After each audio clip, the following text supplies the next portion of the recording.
बीच भसुर के पास नहीं जाऊंगी, बन्नी रोवे दरिया के बीच भसुर के पास नहीं जाऊंगी। पापा ने दर्द शादी रचाए, पापा ने दर्द शादी रचाए, मम्मी रानी के हृदय कठोर, भसुर के पास नहीं जाऊंगी, बन्नी रोवे दरिया के बीच भसुर के पास नहीं जाऊंगी। चाचा ने दर्द शादी रचाए, चाचा ने दर्द शादी रचाए, चाची रानी के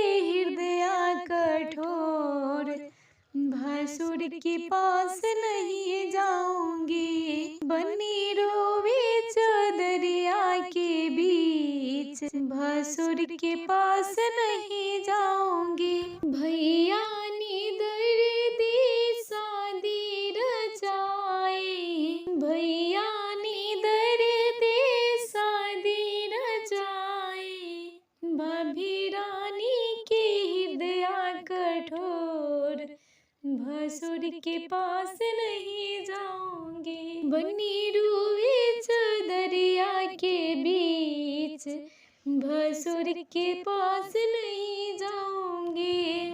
अगर यह गीत आपको अच्छा लगा हो तो प्लीज़ इस चैनल को सब्सक्राइब करें और इस वीडियो को लाइक करें, कमेंट करें और शेयर करें। थैंक